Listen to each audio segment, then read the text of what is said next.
सुल्तानपुर पहुंचे कांग्रेस नेता हार्दिक पटेल ने भाजपा पर जमकर निशाना साधा। उन्होंने कहा कि ये लड़ाई भाजपा कांग्रेस की नहीं बल्कि ये लड़ाई किसान भाजपा के खिलाफ लड़ रहा है। इस लड़ाई में भाजपा के खिलाफ नौजवान और महिलाएं साथ हैं। 2019 का चुनाव भाजपा अगर गलती से भी जीत गई तो ये देश में चुनाव नहीं होने देंगे। ये लोग बाबा साहब के बनाए संविधान को खत्म कर देंगे। ये लड़ाई किसी भाजपा कांग्रेस की नहीं है, ये लड़ाई किसान भाजपा के खिलाफ लड़ रहा है। इस लड़ाई में भाजपा के खिलाफ देश का नौजवान है, इस लड़ाई में भाजपा के खिलाफ देश की महिलाएं हैं। वो महिलाएं हैं जहां पर उन्नाव जैसी घटनाएं हुई थी, जहां पर बीजेपी का एक विधायक महिला के साथ बलात्कार की घटना में शामिल होता।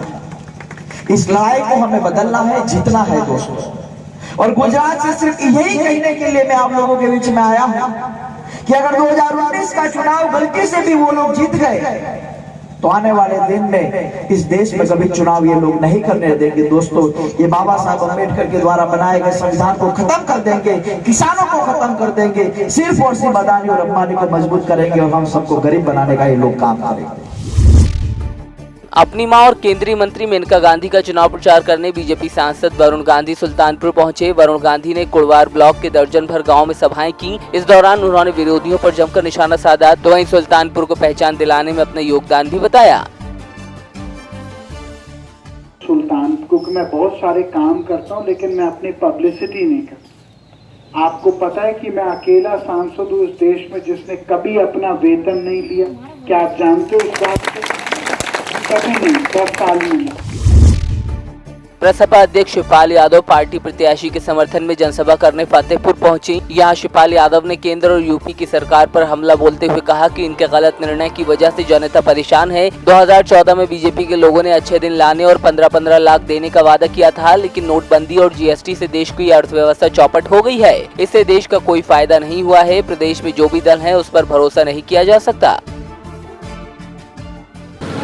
ये जो झूठे बातें किए गए आज झूठे बातों के अलावा देश की जनता को कुछ नहीं मिला। फिर से चाहे भारतीय जनता पार्टी की सरकार और जितने दूसरे जो भी दल हैं उनसे भी प्रदेश और देश की जनता को विश्वास उठ चुका है। बहुजन पार्टी के नेता ने मायावती जी पर भरोसा किया नहीं जा सकता। समाजवादी पार्टी के जो नेता हैं अखिलेश यादव उन पर कोई भरोसा किया नहीं जा सकता। बताइए भरोसा किया जा सकता? चुनाव जीतने के बाद ये मायावती जी फिर भारतीय जनता पार्टी में मिल जाए। तो कई बार आप देख चुके हो भारतीय जनता पार्टी से मिलकर के सरकार बना। तो मायावती जी का भरोसा है नहीं, समाजवादी पार्टी के लोगों का भरोसा है नहीं। फतेहपुर जिले के मलवा थाना क्षेत्र स्थित कबीरपुर गांव में छोटे भाई ने पत्नी के अवैध संबंधों से आजिज आकर बड़े भाई की फावड़े से गला काटकर निर्मम हत्या कर दी। वारदात के बाद आरोपी घटना स्थल से भाग खड़ा हुआ। घटना की सूचना मिलते ही पुलिस मौके पर पहुंची और शव को कब्जे में लेकर पोस्टमार्टम के लिए भेजा। फिलहाल आरोपी को घेराबंदी कर गिरफ्तार कर लिया गया था। और जो मर्डर किया ये दोनों ही मलवा थाना के कबीरपुर ग्राम के हैं, सगे भाई हैं। और जो इनकी शादियां हुई हैं वो भी आपस में सगी बहनें। मृतक को इस बात का विश्वास था कि जो मारने वाला है कि मृतक जो है हमारी पत्नी से इसके नाजायज संबंध, और जब इसकी पत्नी आती थी तो उसको मारता पीटता था। वर्तमान में काफ़ी दिनों से इसकी पत्नी अपने मैके में रहती और इसी खुन्नस में आके कि हमारी पत्नी को ये रखे हुए हमारे संबंध है, इसने रात में मर्डर और गिरफ्तार। इसमें इतनी सी बात है, आगे इसमें आके शक के आधार पर इसने मर्डर किया है अपने सगे भाई और मुकदमा कायम हो गया है। इसके खिलाफ 302 का गिरफ्तारी हो गई है, विवेचना जारी है। बुलंदशहर में दिन दिहाड़े बीच बाजार में गोलीबारी से दहशत का माहौल हो गया। पूरी वारदात में 2 लोग घायल हुए हैं। बताया जा रहा है कि 1 दर्जन हथियारबंद युवाओं ने दिन दिहाड़े बीच बाजार में जमकर गोलियां बरसाईं, जिसमें कैलाश और मयंक नाम के 2 लोग घायल हुए हैं। हथियारबंद बदमाश फायरिंग करते हुए फरार हो गए। फिलहाल घायलों का इलाज अस्पताल में चल रहा है।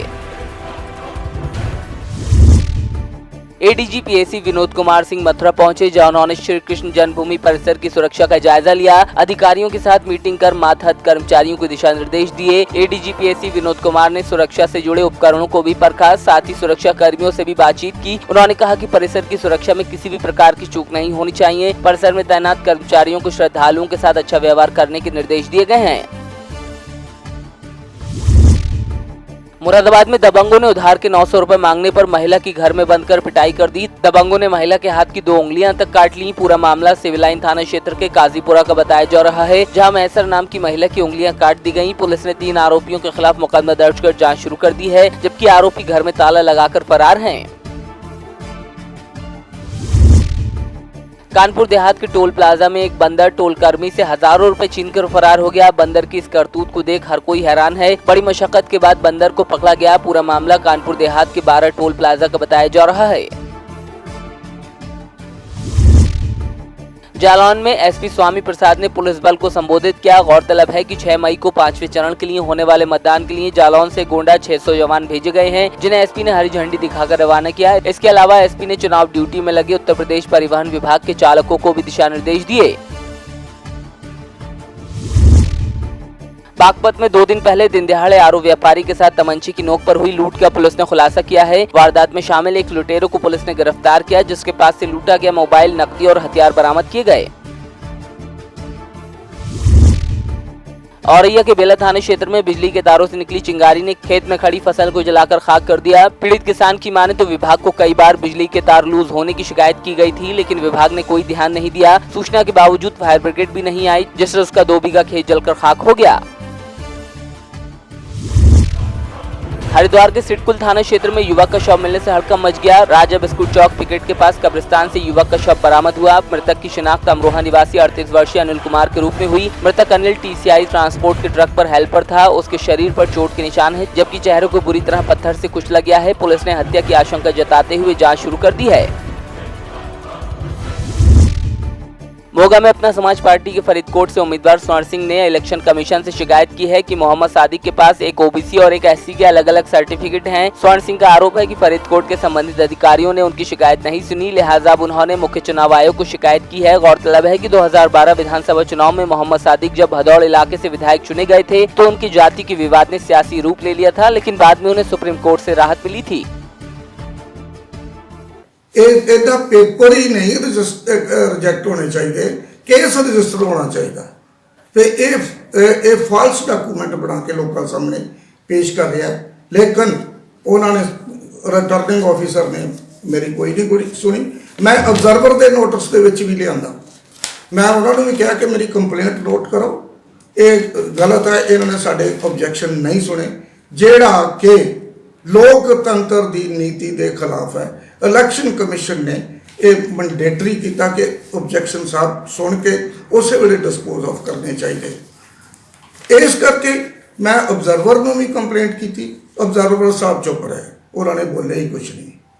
तो इस करके मैं फिर अप्रोच किया इलेक्शन कमीशन ऑफ इंडिया, मैं ऐप पर भी पाया, मैं उन्होंने ईमेल भी की है। तो दिस इज ये मेरा ही ग्रीवेंसेस नहीं, ये सारी पब्लिक का ग्रीवेंसेस है। I am representing public now. जिन्हें मेरे फॉलोवर है, मेरे दोस्त है, मेरे वो चाहने वाले हैं, उन्होंने सारे का ग्रीवेंस है, पब्लिक का ग्रीवेंस है भी ये डेमोक्रेसी के विच फेयर नहीं है, ये जी इलेक्शन फेयर एंड फ्री नहीं है। ये उत्ते इमीजिएटली गौर करके इनू रिव्यू किया जाए। इलेक्शन कमीशन को पावर है, वो रिव्यू कर सकती है। ना तो मेरे को 2 सर्टिफिकेट है ने, शिकायत लाने वाले जोड़े होंगे ने उन्होंने शिकायत करनी होंगी है, सच्ची या झूठी जो भी है। मेरे को 2 सर्टिफिकेट नहीं, मेरे को एक ही सर्टिफिकेट। उन्होंने पता नहीं कितों ले लिया होना। जो मेरा वो सर्टिफिकेट बनया सीगा, मैं उस वे एसडीएम साहब वापस कराया सीगा। मैं कहा जी मैं ये नहीं है, ये गलत सर्टिफिकेट है, मेरी डूम जाती है जी, इस करके डूम जाती का सर्टिफिकेट उन्होंने मैंने जल्दी बना दिता। नहीं, मेरा मतलब जो पहले मैंने वापस करता सी। ਦੂਜੀ ਗੱਲ ਇਹ ਹੈ ਜੀ ਵੀ ਚਲੋ ਖੈਰ ਸ਼ਿਕਾਇਤ ਕਰਨਾ, ਕਿਉਂਕਿ ਇਹ ਡੈਮੋਕ੍ਰੇਸੀ ਹੈ, ਇਹਦੇ ਵਿੱਚ ਨਾ ਤਾਂ ਤੁਸੀਂ ਗੁੱਸਾ ਕਰ ਸਕਦੇ ਹੋ ਕਿਤੇ ਸ਼ਿਕਾਇਤ ਕਰਤਾ ਤਾਂ। ਸਿੱਧੀ ਜੀ ਗੱਲ ਹੈ ਵੀ ਮੇਰਾ ਕੇਸ ਚੱਲਿਆ, ਹਾਈ ਕੋਰਟ ਚੱਲਿਆ, ਫਿਰ ਸੁਪਰੀਮ ਕੋਰਟ ਚੱਲਿਆ। ਸੁਪਰੀਮ ਕੋਰਟ ਨੇ ਮੈਨੂੰ ਕਲੀਨ ਚਿੱਟ ਦਿੱਤੀ ਹੋਈ ਹੈ, ਮੈਂ ਇਸ ਕਰਕੇ ਇਲੈਕਸ਼ਨ ਲੜ ਰਿਹਾ।